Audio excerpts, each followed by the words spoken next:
Welcome everyone, Giocast 40. I think it's 40. Keep losing track.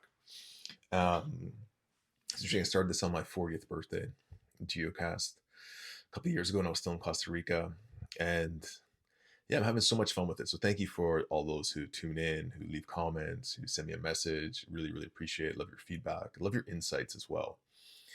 When things resonate, when you disagree. And I think that's an important part of life is being able to have conversations to share our experience of reality and yeah, have different opinions sometimes.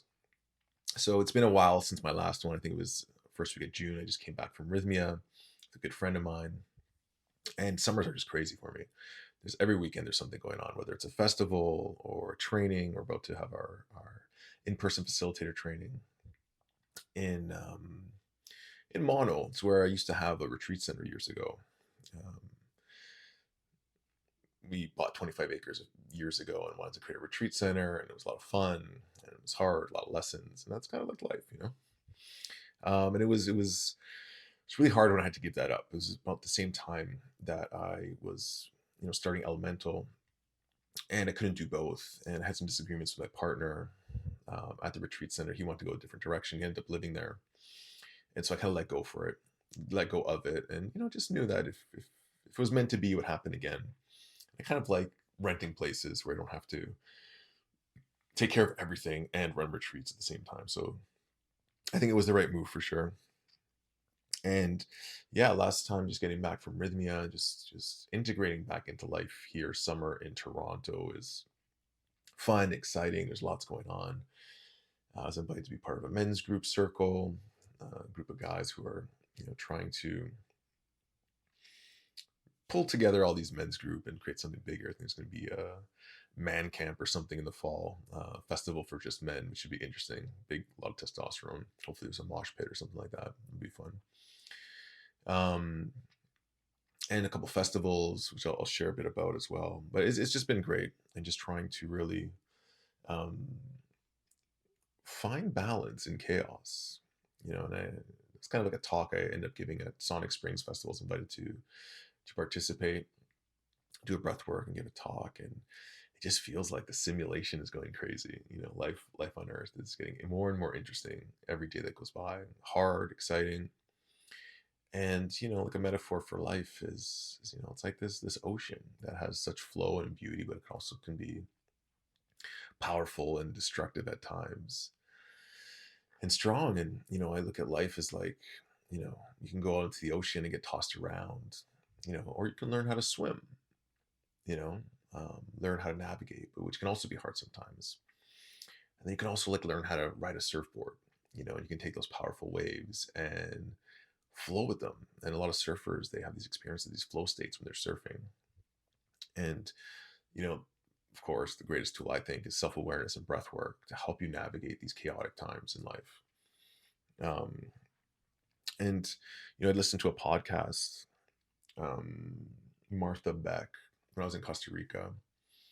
I might have shared this in a previous podcast, but I was learning about integrity from plant medicine, and synchronistically, I was sharing my experience with someone at a birthday party randomly near Rhythmia, and like, oh yeah, I just listened to this podcast with Martha Beck, and she did this integrity experiment where she went a year with not lying. Period. Like whatever's on her mind, she expressed herself. If someone asked her if this dress looked weird, she would just say, "Oh yeah, it's nice." Or someone asked how she was feeling, she was just going to be completely honest.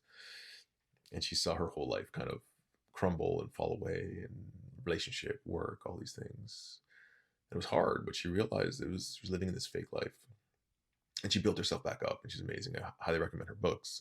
Listen to her podcast, and I listened to it again recently for the second time, and one of the things that really stood out was her sharing about the Tao de Ching, which is the ancient Chinese text, which is very cryptic, very interesting, and very powerful. And I've been reading that as well, and I'll share a little bit from there.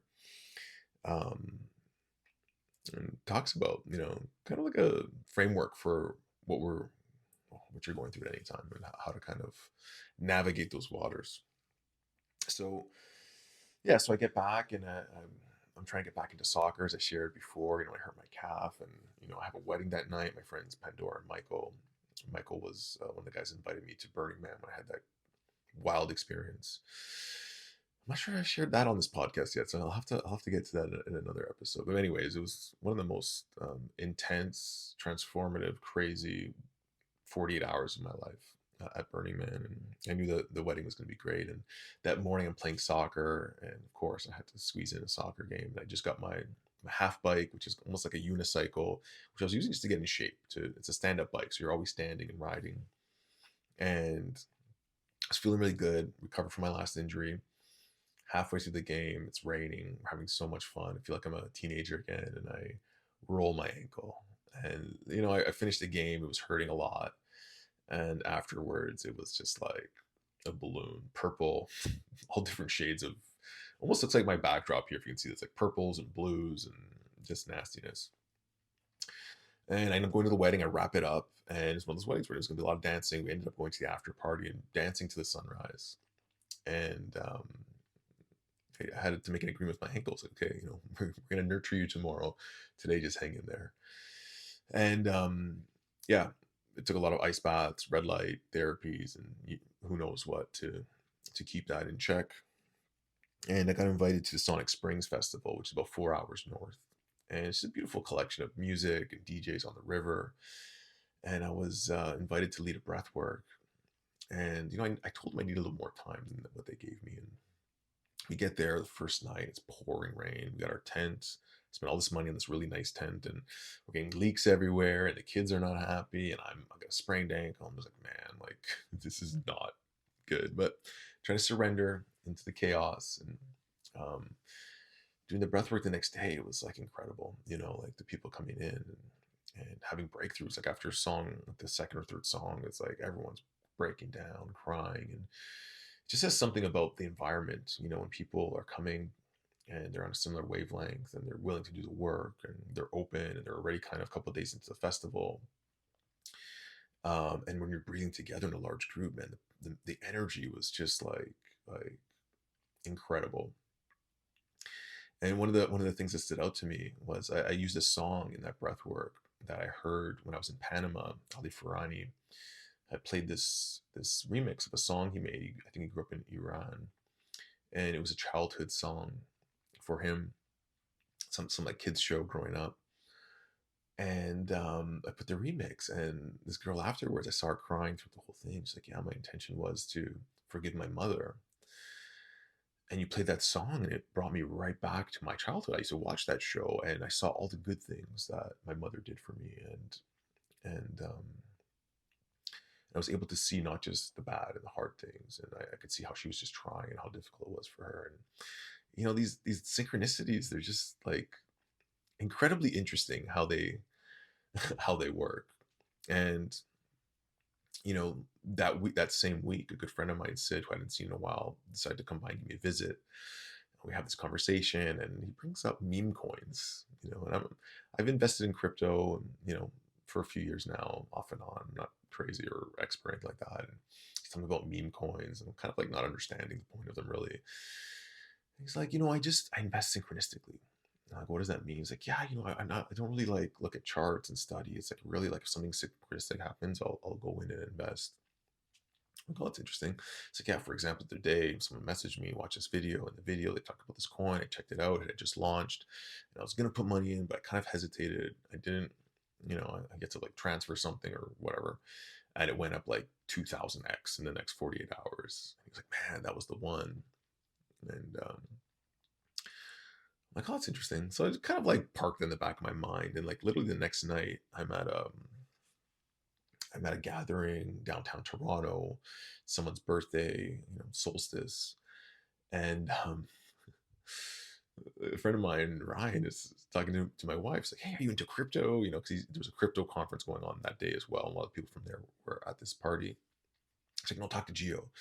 And so he just starts talking to me about this meme coin that he just launched, and this crazy plan he has. It's called Book of Dior, Dyor, which means do your own research, which I really like that name. And he's telling me how he's doing this new thing, cross chain, omni chain, something or other, and it's going to be this big thing. And I'm like, oh, cool. And as we're talking, the girl behind us is kind of eavesdropping, I guess. And she's like, oh yeah, I'm with Solana, which is, I guess, a bigger cryptocurrency that these meme coins trade through or something like that.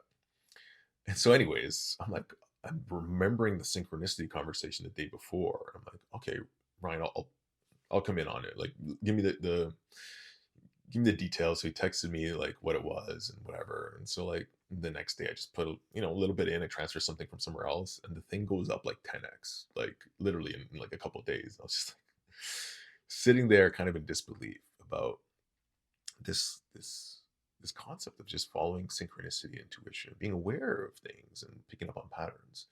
I knew I could have lost it all. I'm not advocating to gamble in crypto. I think a lot of it's a gamble. I really believe Bitcoin is going to go up like crazy. Germany sold all their Bitcoin, didn't even touch the price, and the halving happened this year, so it's like every 4 years they the computing power to create Bitcoin, like the transaction hash, I think something like that, doubles. So you can like half as many Bitcoins with the same amount of processing power. And usually within the next certain amount of time, it changes after each one. But there's this huge run that happens. And I think it's going to start happening in the next couple months. Again, don't take this as investing advice, but I'm trying to every little bit of extra money, I'm just putting it back into Bitcoin because fiat money, dollars that are just sitting around, they lose value, and Bitcoin seems to increase over time with everything. And all these other markers for me are saying like Bitcoin's going to make a run. So I'm invested, and if you're interested, Book of Dior, you have to get it. Get a Phantom wallet. You gotta look into it, research. They're not easy to get some of these meme coins, but the point is synchronicity and listening and following. So after that, we do Sonic Springs, and my friend who I'm working with, coaching, is trying to get back on the PGA Tour. I love this guy so much. He's like, yeah, you should come out, do some breath work, some mindset. We're up in Colorado in the Rockies. Why don't you come? I go, that'll be fun. He's like, yeah, we're RVing. I've never been RVing before. I'm like, okay, I'm gonna look into it. So look into it, tell my wife, kids, guys, let's go RVing in Colorado. So we end up renting an RV in Colorado, flying out there, picking up the RV, and driving up into the mountains, 110 degrees. I still got the sprained ankle, driving this big thing, 30-foot RV on the highway. And we had so much fun right beside a river. We had this ice cold river every morning, jumping in. It's good for the ankle. And I really wasn't sure like what the plan was, but he was actually playing that week. And so there's a golf course in Colorado. It was 105, maybe 10 degrees. And I ended up having to walk this 8,000-yard golf course, probably one of the longest walking courses in North America, to watch him play. And it was fun. I roasted myself in the sun and walked 3 days in a row. And yeah, it's just another like opportunity from breath work. Years ago when I got into this, I had no idea where it was going to take me. And just following that synchronicity, following that intuition, being of service, helping people. I've made these incredible relationships. And yeah, he's going to be back on the PGA Tour. He's going to qualify, and he's going to be playing back in there and hopefully win a Masters. That's my prediction. His name's Morgan Hoffman. Go give him a follow. He's done some amazing things in Costa Rica. He is building a retreat center, 300 acres. You can look up his story. Amazing guy. He was on the tour. He got sick. I had to take a couple of years off, and now he's making a comeback. He's got a beautiful family and just an all-around incredible human being. So I'm excited to support him and help him whichever way I can. I told him, listen, I can't help you with your golf game. I can help you with breath work, mindset. As a coach, that's what I do. So hopefully it works. He's playing this weekend as well, so I'm going to keep an eye on him. But give him a follow, support him if you can. And I get back from that, and I hear, Trump, there was assassination attempt on Trump. And again, this is going back to that chaos. And I feel like this simulation, it feels like it's just getting out of control. The algorithm is like, okay, let's crank up the insanity. And when you really look into it, there's a lot of weird things around that. Some people say he faked it. Some people say it was like a miracle that he didn't get shot. Some people are saying, yeah, there's multiple shooters. And, it's just impossible to get to the bottom of it. And, people are saying like, yeah, people were shorting his stocks the day before. And similar thing happened 9/11. Similar thing happened in Israel before the attacks, where there's certain groups and people in the world that have a way of predicting these things, or they know that it's going to happen. And if you look into like the JFK assassination, there's a lot of weirdness around that as well, as far as being an inside job and why they would do that and some of the things that they were trying to do. So I'm not saying I'm a huge Trump supporter. I'm just saying what's going on now is crazy. So it's important to have the tools to navigate as we see things around us happening, not to get lost in the fear and the confusion, and to really try to stay grounded. And that's where this book, the Tao de C, really comes in. I'm reading it. This copy here is amazing. It's pocket size. I love pocket size. Stephen Mitchell, which was, again, recommended in that podcast by Martha Beck. I'll read a few passages from it. But just going back to the Trump thing, like, and you see Biden, this old guy, and I really feel bad for him because I think he definitely has some sort of like mental decline, Alzheimer's, and it's just sad. You have these groups that are just fighting for power and control, and we need to somehow get government back into the hands of the people, that really care about us, and not putting corporations first and money first. That's what I think it's all about. Like, money runs the world right now. And how do we bring it back to some sort of balance? Because when profit is the motive, it doesn't care about the people. It cares about winning in transactions and making profit. And I don't know if Trump's gonna fix it. He's also a money guy. He's a business guy. So how do we really fix it? It's really taking power back into our own hands. And I'll read a quote from the Tao. Let's see, which one do I want to read here? So many good ones. Yes, here's one. The Tao never does anything, yet through it all things are done. If powerful men and women could center themselves in it, the whole world would be transformed by itself in its natural rhythms. People would be content with their simple everyday lives in harmony, free of desire. When there is no desire, all things are at peace. I think that's a perfect kind of analogy for what I'm talking about. This desire for power, this desire for money, this desire for all these things, it kind of creates imbalance. The master doesn't try to be powerful. Thus he is truly powerful. The ordinary man keeps reaching for power. Thus he never has enough. And think about that. Even in your own life, the reaching, never achieve. You're always looking for more. The master does nothing, yet he leaves nothing undone. The ordinary man is always doing things, yet many more are left to be done. I can relate to that. The kind man does something, yet something remains undone. The just man does something and leaves many things to be done. The moral man does something, and when no one responds, he rolls up his sleeves and uses force.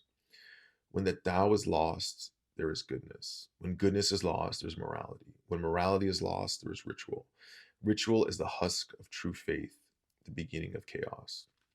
It took me a while to kind of sit with that last one, but it's just this evolution of like the steps that start as you evolve. When you're in the Tao, everything is natural in flow, and things get done without having to think or without having motives behind it, right? It's just this natural thing, like your intuition, going to flow state.